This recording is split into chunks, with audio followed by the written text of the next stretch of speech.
Hello and welcome back to the course on blockchain. And today we're talking about soft forks and hard forks. So we already mentioned forks a couple of times. The most recent time was when we spoke about the DAO attack and how they solved the problem by creating a hard fork. So let's have a look at what that means. What is a hard fork? What's a soft fork? And what are some examples?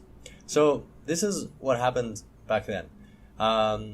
Ethereum in July 2016 at block number 1919999, so 1,919,999, what they did is they introduced new rules that would allow to reverse the logic in the contract that allowed the attacker to steal the ether from the DAO.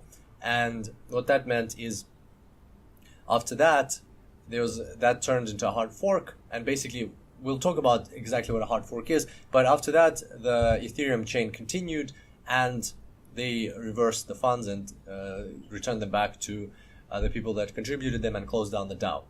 At the same time, there were people, as we discussed, that were unhappy with this decision because they said that look, it's very sad that the money was stolen, but at the same time, rules are rules. If we said that contracts are binding on the blockchain, then they have to be such, and it's your fault that you made a mistake in the code, and we don't agree to changing it. So some miners decided not to go ahead with that, not to change their software to the new hard fork. So hard fork basically means there's a new software, a new upgrade to the blockchain software, which allows for certain things that previously were not allowed, that were not possible.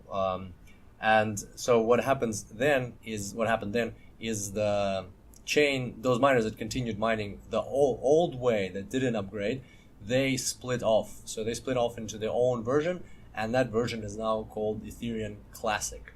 So right now there's two. You can look them up on the exchange. You'll see that there's Ethereum and there's Ethereum Classic, and that's the reason why it happened, because there was the DAO attack and some people didn't agree to bending the rules to returning money back into back from such an attack. And so yeah, majority went with this, but some still went with this, and so you can see that Ethereum Classic is traded. It's actually quite a big cryptocurrency. Another example of a hard fork is Bitcoin. Bitcoin in July 2017. In July 2017, on 20th July 2017, Bitcoin accepted segregated witness, but that happened as a soft fork, and that happened on block number 476,768. That's where Bitcoin accepted the soft fork for segregated witness. We've already touched on segregated witness before, and the interesting thing, it was a soft fork, so there's no reason for this to happen. This doesn't happen in soft forks, and we'll understand exactly why in a second. In the next couple of slides we'll understand why. But in a soft fork that doesn't happen. As you can see, everything went smoothly.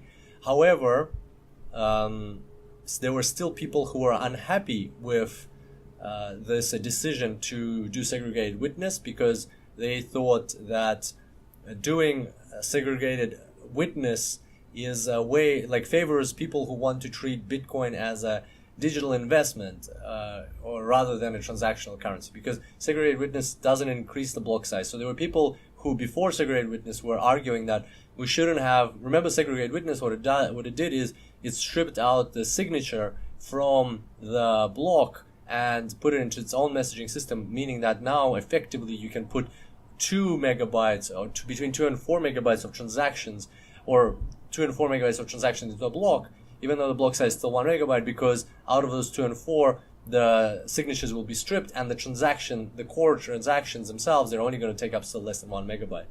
But there were people before segregated witness, like before here, who were saying, they were opposing segregated witness, and they were saying that, look, segregated witness is like a patch solution, is a temporary solution to a big problem we have. Let's increase the block size to 8 megabytes, and let's have, that way we just can put more transactions into a block anyway. Let's do that. Let's increase the block size. And so the majority of the the Bitcoin network and community said, no, we want to keep we want to go for segregated witness option, so they did the soft fork here, and everything went nice and well, but people who were opposing segregated witness, they were still unhappy, and they decided to just by themselves to do that upgrade to 8 megabytes to increase the block size. And so what happened, this happened on 1st of August, so this was 20th of July, this was 1st of August, not that far away, like 10 days. What happened, so that was soft fork. Then on block 478,558, what happened is Bitcoin continued, but there were some miners who switched to Bitcoin Cash. This new system was called Bitcoin Cash. And why was it Bitcoin Cash? Well, because that's just the name they chose. Well, the difference here is that on this version, the block size is increased. It's 8 megabytes, whereas on this version it's still 1 megabyte. And that's the difference why they changed. So some miners started doing this, and that inevitably the chain split into two. That happened in August 2017. And then, interestingly enough, so if we move this here, so interestingly enough, the Ethereum networks just continued, but this was in 2016. So this is how this one grew that way, this one grew that way. But in the Bitcoin world, Bitcoin continued, but actually on 24th of October 2017, so not that many months afterwards, at block number 491407, another hard fork happened. So another hard fork, what happened was people were unhappy with this whole ASIC situation. Remember, we were talking about ASIC mining and that they completely made GPUs redundant. Well, some people were unhappy with that, and they decided we want to go back to GPU mining. And so at that block, they changed their software to make it ASIC resistant, so that ASIC miners could no longer mine it, and therefore they went to Bitcoin Gold, and that happened in October. So this is actually for the soft fork, 20th of July. This happened 1st of August, the hard fork to Bitcoin Cash, and 24th of October happened the hard fork to Bitcoin Gold. So, and there's always reasons. So here there was a reason for the DAO tax. They had to change the software to revert the money.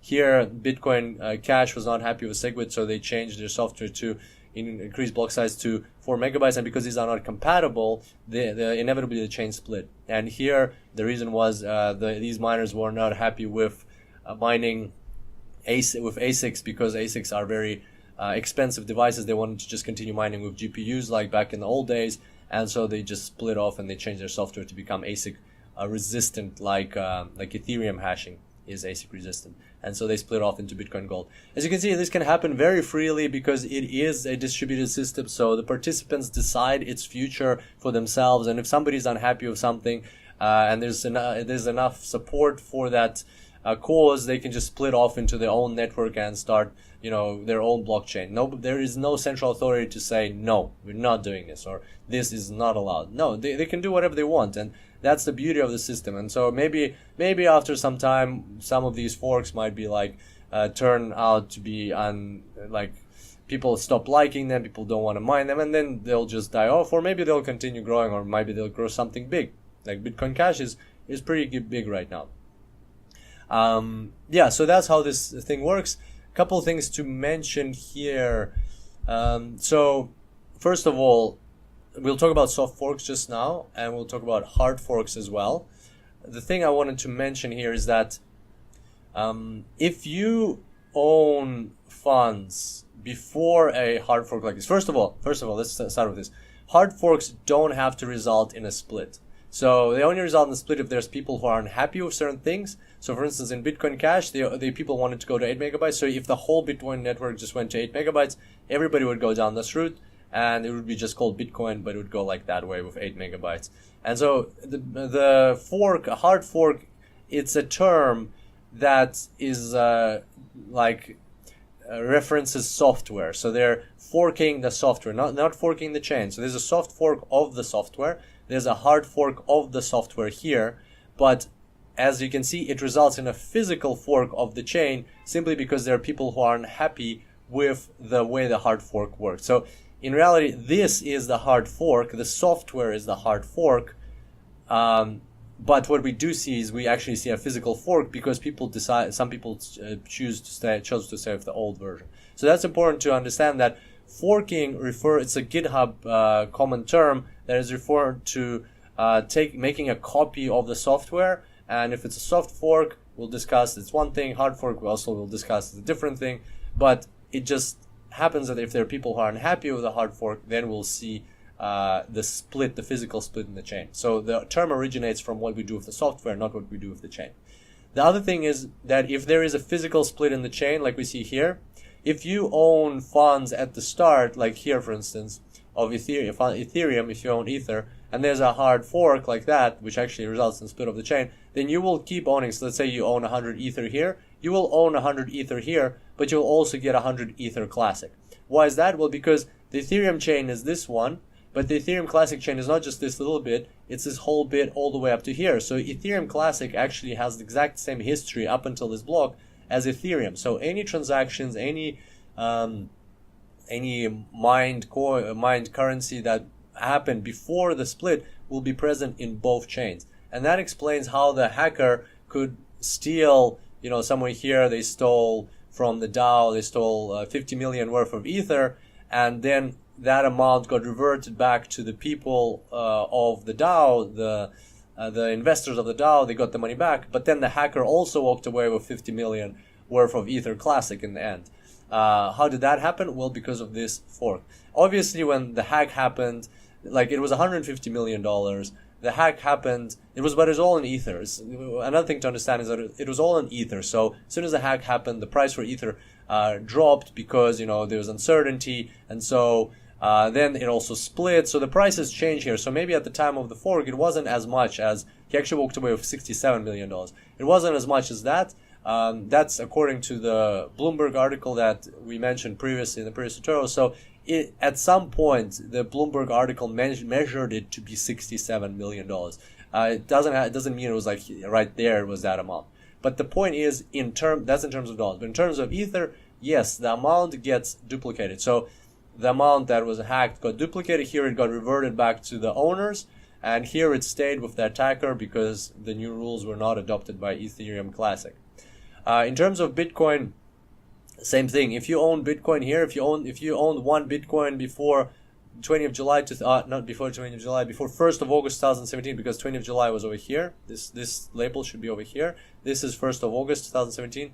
If you owned one Bitcoin before 1st of August 2017, so it's anywhere here, then right now you will have one Bitcoin Cash, you'll have one Bitcoin Gold, and you'll have one Bitcoin. That's how these things work, because again, the whole history is shared. So if you owned, let's say one Bitcoin, if you purchased a Bitcoin between 1st of August and 24th of October, somewhere in here, right now you'll have 0 Bitcoin Cash unless you purchase it separately, but you'll also have one Bitcoin and one Bitcoin Gold.